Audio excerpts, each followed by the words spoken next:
வணக்கம், இது ராஜபிரியன் ரிவ்யூ. இந்த வீடியோவில் நைட்டு நடந்த சில சம்பவங்களின் தொகுப்பை பார்க்கலாம். சிம்பிளாக சொல்லணும்னா ஒன்லைனில் பார்வதியை யூஸ் பண்ணிட்டு கைட்டு விட்டுரு அப்படின்னு சொல்லிட்டு அரோரா பார்த்தீங்கன்னா ஒரு அற்புதமான அறிவுரையை கொடுத்துருக்குறாங்க கம்ருதன் கிட்ட.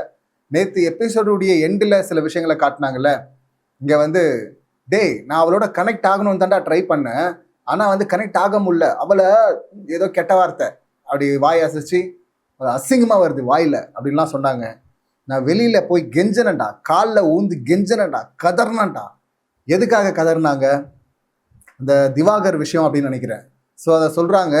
இங்கே நான் திவாகர் அவனை பார்த்து நான் இந்த சிம்பிளை காட்டினேன், ஆபாச குறியீடை காட்டினேன் அப்படின்லாம் வேற சொல்கிறாங்க.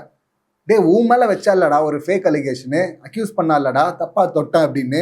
அதே தாண்டா என் மேலேயும் வச்சா, ரெண்டுமே ஒன்று தாண்டா. அப்படி வச்சிருக்கிற ஆளோட எப்பட்றா என்னாலலாம் பழகவே முடியாதுடா. அப்படி நீ பழகு, நீ பழகிக்கோ அப்படின்னு விட்டாலும் உன் கூட என்னால் பழக முடியாதுடா. எனக்கு மண்டை வெடிக்குதுடா. ஏன்னா நான் ஏதாவது உங்ககிட்ட சொல்ல, நீ ஏதாவது யதார்த்தமாக போய் உளற, அவள் எதை எனக்கு எதிராக திருப்புவா அப்படின்னு சொல்லிட்டு எனக்கு பயமாக இருக்குதுடா அப்படின்லாம் சொல்லிட்டு இருந்தாங்க.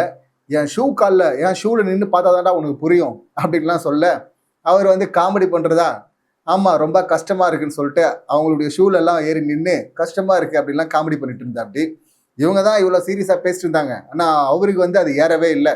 அவர் திரும்ப என்ன பண்ணுவாரோ, இதுவரை என்ன பண்ணாரோ அதை தான் அவர் திரும்ப பண்ண போகிறாரு. அடுத்து எபிசோடில் பார்த்தது ஒன்று, அதுக்கப்புறமும் திரும்ப போயிட்டு அட்வைஸ் பண்ணுறாங்க. என்னென்னா, எஃப்ஜே இருக்கான்ல, எப்படி பண்ணா பார்த்தீங்களா, செம்ம ஸ்மார்ட்டாக பண்ணால. ஆதிரையை எப்படி யூஸ் பண்ணா பாரு. ஆதிரை வரும்போது அங்கே கம்ஃபர்ட்டுக்கான அந்த ஸ்பேஸ்லாம் கொடுத்தான். அவங்க ஸ்பெசிஃபிக்காக இதுதானே நமக்குள்ளே இருக்கிறது அப்படின்னு கேட்டால், இல்லை நீ கேமில் ஃபோக்கஸ் பண்ணு, மற்றதெல்லாம் வெளியே போய் பார்த்துக்கலாம் அப்படின்லாம் சொல்லுவான். ஆனால் பாரு, கடைசியில் பாரு, எங்கே கொஞ்சம் ஓவராக போதும் அங்கே பேக் அடிச்சிட்டான் பத்தியா அப்படின்லாம் சொல்கிறாங்க. ஆதிரை எஃப்ஜே என்ன பண்ணிட்டு இருந்தாங்கன்னு சொல்லிட்டு நம்ம பார்த்தோம். மருத்துவ முத்தம் வரை போச்சு அது. அதுக்கப்புறம் பெட்ஷீட்டுக்குள்ளே நோண்டுது, அதெல்லாம் பார்த்தோம். பக்கத்தில் இந்த ரம்யா ஷாக் ஆகி, டேய் கேமரா இருக்குடா என்னடா பண்ணுறீங்க அப்படின்னு சொல்லிட்டு ரம்யா வெக்கப்படுற அளவுக்கு பண்ணிட்டு இருந்தாங்க. அங்கே வெக்கன்னு சொல்ல முடியாது, ஷாக் ஆகிற அளவுக்கு பண்ணிட்டு இருந்தாங்க. அங்கே அவ்வளோ தூரம் பண்ணிட்டு கடைசியாக எவிக்ஷனுக்கு முன்னாடி அடிச்சாம் பாருங்க அந்தர் பல்ட்டி ஒன்று. இங்கே ஆதிரியும் புலம்பிருப்பாங்கல்ல, எனக்கு புரியல, ஒரு நாள் நல்லா இருக்கிறான், இன்னொரு நாள் மூஞ்ச காட்டுறான், எனக்கு புரியலன்னாங்களே. அடுத்து என்ன பண்ணான், முந்தின நாள் கனியக்காவை தனியாக கூட்டு போய் உட்கார வச்சு அது வரையும் பண்ணுறதெல்லாம் பண்ணிட்டான். அதை ஆதிரியும் சொன்னாங்க, பண்ணுறதெல்லாம் பண்ணிட்டு இப்போ எஸ்கேப் ஆக பார்க்குறேன் அப்படின்லாம் கூட சொல்லியிருக்கிறாங்க. அவங்க இங்கே தனியாக கனியக்கா கூட உட்காந்து என்ன சொன்னா, வெளியவே அவளுக்கு ஆள் இருக்குன்னு சொல்கிறா, அவள் சொல்லிட்டு வந்துட்டாலாம், இங்கே ஒரு பிரச்சனையும் இல்லை, அதை வீட்டில் தான் கொஞ்சம் கஷ்டப்படுவாங்க, அவங்கள மட்டும் கொஞ்சம் அட்ஜஸ்ட் பண்ணிக்கோன்னு சொல்லிட்டேன், மற்றபடி எனக்கு ஒரு பிரச்சனை இல்லைன்னு சொல்கிறா. இப்போ வெளியே போனால் அவங்கள லவ் பண்ணுவாளா, என்ன லவ் பண்ணுவாளா? அப்போ டாட்டா காட்டுருவாங்க, உனக்கு டாட்டா கூட காட்டலாம் அப்படின்ற மாதிரி சொல்ல. அப்புறம் எதுக்கு இது கண்டென்ட் தானே, எதுக்கு இதை பண்ணணும்? டே, எப்படா அதை சொல்கிறது? பண்ணுறதுக்கு முன்னாடி சொல்லணும். எல்லாத்தையும் பண்ணி முடிச்சுட்டா சொல்லுவாங்க. கரெக்டாக அவர் பேக் அடித்தாரு, ஆதிரியை தூக்கி வெளியே போட்டாங்களா. இப்போ அதுதான் ஸ்மார்ட் மூவ் அப்படின்னு இவங்க சொல்கிறாங்க. இங்கே கம்ருதன்கிட்டையும் சொல்கிறாங்க, அதுக்கப்புறம் விக்ரம்கிட்டையும் போய் சொல்கிறாங்க. இவன் ரொம்ப சின்சியராக எடுத்துக்கிறான். ஆனால் பார்வதியை பற்றி ஆல்ரெடி 2 விஷயங்கள சொன்னாங்க. கலையரசன் கிட்ட பார்வதி கண்டென்ட்டுக்காக கம்ருதனை யூஸ் பண்ணிட்டு கழட்டி விட்டுருவேன் அப்படின்னு சொன்னாங்களாம். அதை கலையரசன் இங்கே போட்டு விட, அரோரா பார்த்தீங்கன்னா கம்ருதன் கிட்ட போட்டு விட்டாங்க. இது பார்வதிக்கும் கம்ருதனுக்கும் பெரிய பிரச்சனையா வந்துடும், பிரிஞ்சிருவாங்க அப்படின்னு சொல்லிட்டு அவங்க ட்ரை பண்ணாங்க. ஆனால் பிரியல. இவர் போய் கேட்டா அப்படி பார்வதி கிட்ட, பார்வதியும் ஆமா சொன்னேன்னு சொல்லிட்டாங்களாம். அப்போ அதுக்கப்புறமா விக்கல்ஸ் கிட்ட என்ன சொல்லிட்டு இருந்தாங்க, பார்வதியுடைய குடிமி பார்த்தீங்கன்னா கம்ருதன் கையில் இருக்கு, இதை மட்டும் சொல்லி நாமினேட் பண்ணான்னு வச்சிங்களேன் காலி. அவள் புத்திசாலி பொண்ணா இருந்தா பொறுமையா இருக்கணும், அமைதியா இருப்பா, சண்டைக்கே வரமாட்டா கம்ருதன் கிட்ட அப்படின்லாம் சொன்னாங்களே. அது ஒன்றும் வேகலை, செல்ஃப் எடுக்கல.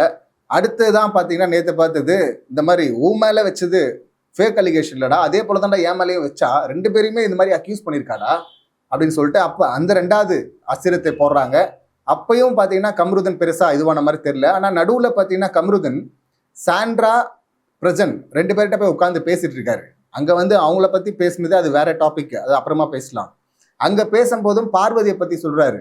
இங்கே அரோரா பாருங்க, நான் எவிக்ட் ஆகிடணும், அந்த ப்ராங்க் ஒன்று பண்ணாங்கல்ல, அதில் சீரியஸாக கை வச்சுட்டா அப்படி பிரவீன் மேலே, அதனால எவிக்ட் ஆகுறதுக்கு வாய்ப்பு இருக்குது, ரெட் கார்டு கொடுக்குறதுக்கு வாய்ப்பு இருக்குது அப்படின்ற மாதிரி சுச்சுவேஷன் இருந்துச்சுல்ல.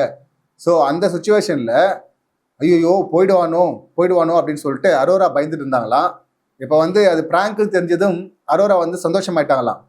ஆனா பிராங்க்னு தெரிஞ்சதும் பார்வதி வந்து சப்புன்னு ஆயிட்டாங்களாம். சே டே நீ போலையா, போயிடுவோம்ல நினைச்சேன் அப்படின்னாங்களாம். ஸோ இதை வந்து அவர் சொல்றாரு, என்னடா இது ஃபுல்லா வாஷ் பண்ணிட்டாங்களோ மண்டைய. ஏதோ அரோரா வந்து இன்னொரு இடத்துல சொல்றாங்க, உன்னெல்லாம் வந்து பக்கத்துல உட்காந்து வாஷ் பண்ண தேவையில்லடா, மண்டைய கழுவு தேவையில்ல, தூரமா இருந்தே கழுவலாண்டா, அந்த மாதிரி ஆள்றா நீ அப்படின்லாம் சொல்லிட்டு இருந்தாங்க. ஸோ அரோரா வந்து மண்டையை கழுவிட்டாங்க போலகுது. பார்வதியை பத்தி இவர் புரிஞ்சுக்கிட்டாரு போல இருக்கு. இல்ல அவரோட புரிதல்ல பார்வதி வந்து மோசன் புரிஞ்சுக்கிட்டாரு. ஸோ இப்போ இங்க வந்து சாண்ட்ரா பிரச்சனை கிட்ட சொல்றாரு, இனிமே பார்வதி பக்கமே போகப்பட்டாரு அப்படின்னு பார்த்தா கட் பண்ணா அடுத்து பார்வதி கூட பெட்ல படுத்துக்கிட்டு பக்கத்துல மறுபடியும் ஆரம்பித்தாருங்க முதல்ல இருந்து. டேய் அங்க இதுவரையும் அந்த பொண்ணு காட்டு கத்துச்சு, காலில் வந்து கெஞ்சன கதர்ன அப்படின்லாம் சொல்லுச்சு.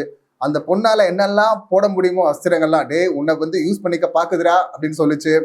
அப்புறம் வந்து உன்னை இது மாதிரி அக்யூஸ் பண்ணிக்குதுரா அப்படின்னு சொல்லிட்டு ஞாபகப்படுத்துச்சு. என்னென்ன பண்ணுமோ எல்லாத்தையும் பண்ணுச்சு. அது எல்லாத்தையும் தொடச்சி போட்டு இங்க போய் மறுபடியும் படுத்து பக்கத்துல மறுபடியும் அந்த அஸ்கி வாய்ஸ்ல 2 பேரும் பேசிட்டு இருக்காங்க, பார்வதியும் கம்ருதனும். அப்ப பாத்தீங்கன்னா அவங்க மன்மதன் பாட்டுலாம் வேற பாட்டு இருக்கிறாங்க. பார்வதி கம்ருதனை பார்த்து மன்மதன் அப்படின்லாம். ஸோ இவரை பொறுத்தவரை 2 பேருமே வேணும் அப்படின்னு நினைக்கிறாரு. ஆனா இந்த பஞ்சாயத்து இந்த காதல் கொடுமையெல்லாம் பார்க்க வேண்டியிருக்கு பாருங்க நமக்கு. ஏன்னா அங்க அதுக்கு முன்னாடி என்ன நடந்தது ஜெயில அப்படின்னு தெரியாது. ஜெயில சில பல சம்பவங்கள்லாம் நடந்ததா ஒரு தகவல் இருக்கு, கலையரசன் சொன்னதா. அதை நான் இன்னும் பார்க்கல. நான் கலையரசன் சொல்றதெல்லாம் நம்பவும் முடியாதுன்னு வச்சுங்களேன். ஆனா இவங்களும் அன்வான்டா டச் பண்ணிட்டான் அப்படின்னு தான் இவங்க சொன்னாங்க ஃபர்ஸ்ட். அதுக்கப்புறமா நான் என் பொண்ணுக்கு பிடிக்கலன்னா என் விரல் கூட படாது அப்படின்னாரு. 2 பேரும் போச்சொல்லு அப்படின்லாம் சண்டை போட்டுக்கிட்டாங்க. உனக்கு பிடிச்சிதான் நான் பேசினேன் அப்படின்லாம் சண்டை போட்டாங்க. ஸோ வைல்ட் கார்டெலாம் வந்ததுக்கு அப்புறமா இவங்க போய் சாரி கேட்டு அதை முடிச்சு விட்டுலாம் அப்படின்னு சொல்லிட்டு முடிச்சு விட்டாங்க. சரி இனிமேல் போக மாட்டாங்கன்னு பார்த்தா அது வந்து பொசசிவ் ஆகுறாங்க இவங்க அவங்கள பார்த்து. நான் வந்து ஃப்ரெண்டு தானடா, எனக்கான ஸ்பேஸ் வேணும் இல்லை அப்படின்னு சொல்லிட்டு இருந்தவங்க இப்போ அவங்ககிட்ட நீ பேசினாலே. ஆனால் அரோரா பயப்படுறதும் ஒரு லாஜிக் இருக்குல்ல. ஒண்ணுமே இல்லாத ஒரு விஷயத்த ஒரு டைல்ஸ் அடுக்குனதே பார்த்தீங்கன்னா பெரிய விஷயம் மாதிரி அக்யூஸ் பண்ணி விட்டாங்க. ஆபாச குறியீடு அப்படிங்கிற லெவல்ல பிராண்ட் பண்ணிட்டாங்க பார்வதி. ஸோ அப்படி இருக்கும்போது இங்க கம்ருதன் கிட்ட ஏதாவது பேச இவன் போய் அங்க ஏதாவது உளற அதை வந்து வேற மாதிரி திருப்பி விட்டாங்கன்னு வச்சுங்களேன். அந்த பயம் இருக்கும்ல. இங்க வந்து வாட்டர் மெலான் கூட ரீல்ஸே பண்ணிட்டு கடைசியில லவ் லவ் லவ் லவ் லவ்னாங்கல்ல, அந்த மாதிரி கம்ருதன் மேலேயும் கானா வினோத் மேலே என்னைக்கு இவங்க கேஸ் எழுத போறாங்க அப்படின்னு சொல்லிட்டு தெரியல. வாட்டர் மெலன் தப்பே பண்ணலன்னா வாட்டர் மெலன் பண்ணாரு, அதை முதல்ல அடிக்காம நல்லா வளர விட்டு அடிச்சாங்கல்ல. அந்த மாதிரி இந்த 2 பேரையுமே கூட பலியாடு ஆக்குறதுக்கு வாய்ப்பு இருக்கு அரோரா அப்படின்னு தான் நினைக்கிறேன். நீ வந்து பார்வதி கூட எப்போ உனக்கு பிரச்சனை இருக்கோ, எப்போ உனக்கு போர் அடிக்குதோ, எப்போ உனக்கு சண்டை வருதோ அப்பதான்டா என்ன தேடுற, மற்ற டைம்ல என்னை விட்டு அங்க போயிடடா, உனக்கு அவ்வளவுதான்டா பிடிச்சிருக்கு அப்படின்லாம் சொல்றாங்க. எஃப்ஜே வந்து பாத்தீங்கன்னா இங்க ஒண்ணு அங்க ஒண்ணு. அடுத்து ஆதிரி உள்ள வர போறாங்கன்னு வச்சுங்களேன், வைல்ட் கார்ட்ல வருவாங்க. ஏன்னா இந்த லவ் ட்ராக் போறதை பார்த்தா வருவாங்க. அவர் வந்து இங்க அங்கன்னு ஜம்ப் அடிச்சுட்டு இருந்தா இவர் 2 பேருமே பிடிச்சி வச்சுக்கிட்டு 2 பேரோடமே டிராவல் ஆகணும் அப்படின்லாம் சொல்லிட்டு கம்ருதன் இருக்கிறார். அப்படி இந்த 2 பேருமாவது விட்டு யாராவது போங்கயா அப்படின்னா அந்த பாருவும் அரோராவும் இந்த 2 பேரும் பார்த்தீங்கன்னா இதையே ஒரு கண்டென்ட்டா தொடர்ந்து பண்ணிட்டு இருக்கிறாங்க. இது எப்படி போட்டோம். ஆனா இந்த அட்வைஸை எப்படி பாக்குறீங்க? எஃப்ஜே ஆதிரை அந்த லவ்வை எடுத்து அதுல எஃப்ஜே பண்ணதான் கரெக்டா பேக் அடிச்சிட்டான் அப்படின்னு சொல்லிட்டு அதை வந்து இங்க சொல்றாங்கன்னா, இதுல இருந்து பார்வதி கம்ருதனை வந்து நம்ம பார்க்க தேவையில்லை, அரோராவுடைய மைண்ட் செட்டை தான் இதுல பார்க்க வேண்டியிருக்கு.